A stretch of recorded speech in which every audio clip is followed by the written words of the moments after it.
सीधे सवालों पर अमित शाह, देश के गृह मंत्री अमित शाह इतने नाराज क्यों जाते हैं? कोलकाता में पत्रकार ने उनसे सिर्फ यही सवाल पूछा कि भाई 75 साल हो जाने पर मार्गदर्शक मंडल में कब भेजा जाएगा। और जाहिर सी बात है, इशारा प्रधानमंत्री नरेंद्र मोदी की तरफ था। प्रधानमंत्री नरेंद्र मोदी जो 75 साल के हो चुके हैं, मगर जो नियम लालकृष्ण आडवाणी, अटल बिहारी वाजपेयी, मुरली मनोहर जोशी के लिए था, वो प्रधानमंत्री पर लागू नहीं होता है। कोलकाता में अमित शाह प्रेस कॉन्फ्रेंस को संबोधित करते हैं और आप देखिए किस कदर बौखला जाते हैं जब उनसे सवाल पूछा जाता है। 2014 के बाद आप जब पार्टी और एडमिनिस्ट्रेशन में बहुत सारे संस्कार लाए, 75 साल के बाद कोई भी लीडर या फिर मंत्री हो, उसको मार्गदर्शक की भूमिका में जाना पड़ता है। तो आपको क्या लगता है अभी हाईएस्ट लेवल पे जो भी है पार्टी या फिर एडमिनिस्ट्रेशन में, वो 75 साल हो गया, उसको अपने आप 1% में जाना चाहिए? चलिए मैं बुलाकर आपको बताऊंगा। तुम बंगाल की चिंता करो भैया, मेरी पार्टी की क्यों चिंता कर रहे हो?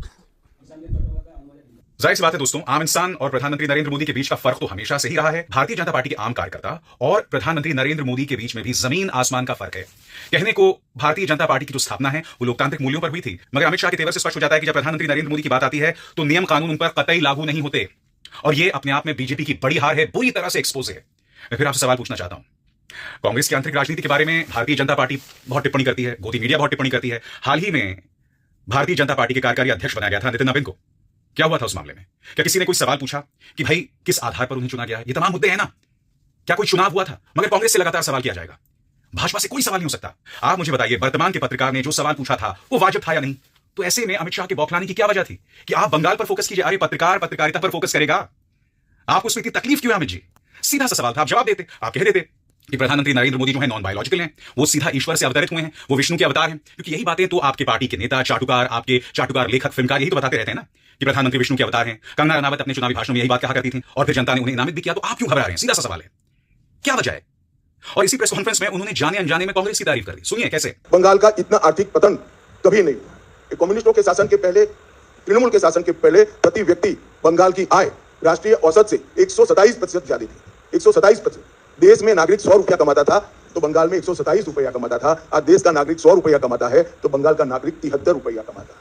ममता जी, आपको इस पर जवाब देना पड़ेगा। 2024 के चुनाव से पहले बंगाल में मंदिर मस्जिद की राजनीति शुरू हुई है। आपको पता होगा मुर्शिदाबाद में बाबरी मस्जिद का। एक मिनट, मंदिर और मस्जिद दोनों की राजनीति कौन कर रहा है? एक तृणमूल से निकले हुए एमएलए कर रहे हैं और एक तृणमूल कांग्रेस कर रही है। तो सवाल का एड्रेस गलत है, सवाल तो सही है। निर्माण से बंगाल और भारत में शांति का माहौल बिगड़ सकता है।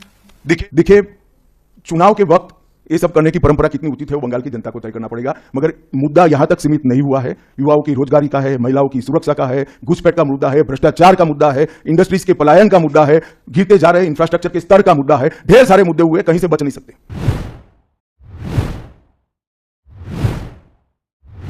बीएसएफ जब तक फेंसिंग नहीं होती है तब तक बीएसएफ सुरक्षा नहीं कर सकती है। बीएसएफ को भूमि देनी पड़ेगी फेंसिंग के लिए भारत सरकार को। मेरे स्तर पर मैंने 7 पत्र लिखे ममता बनर्जी को। ये 6 साल के अंदर 3 बार गृह सचिव यहां कर मीटिंग कर गए चीफ सेक्रेटरी से। मैं पूछना चाहता हूं तृणमूल कांग्रेस की सरकार को, जमीन देने में क्या डर है? कि आपकी कोई रिस्पॉन्सिबिलिटी नहीं है या आप घुसपैठ होने देना चाहते हो? और फिर भी नदी नाले जंगल कहीं से कोई घुसपैठिया आ जाता है, कहां आता है? सबसे पहले गांव के थाने और पटवारी के बगैर कोई रह सकता है? इससे डॉक्यूमेंट कौन बना रहा है? बंगाल सरकार बना रही है। देश भर से जो घुसपैठिए पकड़े जा रहे हैं, इनके पास से बंगाल के डॉक्यूमेंट, फर्जी डॉक्यूमेंट पकड़े जाते हैं। उन्होंने घुसपैठियों को अपनी वोट बैंक मजबूत करने के लिए राज्य सरकार की नीति के रूप में स्वीकार कर लिया है। इसलिए मैं कहता हूं कि तृणमूल कांग्रेस घुसपैठ नहीं रोक सकती। बंगाल की डेमोग्राफी खतरनाक तरीके से बदल रही है और आने वाला समय बहुत चिंताजनक। मित्रों, जहां पर भी बंगाल में जाते हैं, पूरे बंगाल की जनता घुसपैठियों से त्रस्त है। क्या कोई राज्य सरकार ऐसी हो सकती है जो घुसपैठियों की पनाहगाह अपने राज्य को बना दे? राष्ट्रीय सुरक्षा पर कितना बड़ा खतरा है, इसका जवाब बंगाल की मुख्यमंत्री ने बंगाल के चुनाव में दे। घुसपैठ रोकने के लिए उनके पास क्या योजना है? आर्टिकल 370 हटता है, वो विरोध करती है। सीएए लाकर बंगाल के शरणार्थियों को नागरिकता देने का हम कार्यक्रम करते हैं, वो विरोध करती है। और वो ठीकरा फोड़ते हैं कि बीएसएफ है, वो रोक नहीं रही है। ममता जी, मैं आज आपको इस सार्वजनिक प्रेस वार्ता में पूछना चाहता हूं कि कौन सी सरकार है बांग्लादेश की पूरी सीमा पर जो वाड़बंदी करने के लिए, बॉर्डर पर फेंसिंग करने के लिए जमीन नहीं देती है? अगर आप जवाब न दे पाए तो मैं ही देता हूं। आपकी ही सरकार है जो जमीन नहीं देती है, जिसके कारण फेंसिंग का काम समाप्त नहीं होता है। फिर भी भौगोलिक रूप से कठिन सीमा पर से कोई घुस कर आता है तो कहां जाता है? सबसे पहले बंगाल के गांव में जाता है। आपका पटवारी क्या कर रहा है? आपका थाना क्या कर रहा है? क्यों इसको अरेस्ट नहीं किया जाता? क्यों इस पर केस दर्ज नहीं होता? क्यों इसको वापस भेजा नहीं जाता? जवाब है क्या आपके पास?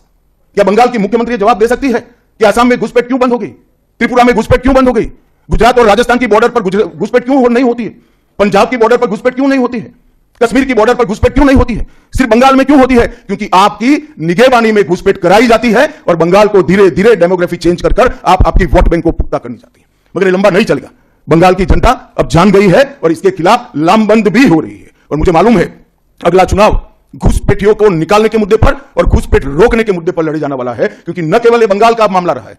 मैं आज बंगाल की जनता को इस प्रेस वार्ता के माध्यम से बताने आया हूं कि बंगाल की बॉर्डर से हो रही घुसपैठ सिर्फ बंगाल का मामला नहीं रहा है, अब एक राष्ट्रीय सुरक्षा का मामला है। देश की संस्कृति को बचाना है, देश की सुरक्षा को सुनिश्चित करना है, तो बंगाल की बॉर्डर सील कर दे। ऐसी देशभक्त सरकार यहां लानी पड़ेगी जो ममता बनर्जी नहीं कर सकती, केवल और केवल भारतीय जनता पार्टी। स्वाभाविक सी बात है दोस्तों, भाजपा के लिए लोकतंत्र के मायने अलग अलग हैं और उसमें एक साफ तौर पर दोहरा मापदंड और दोगलापन दिखाई देता है।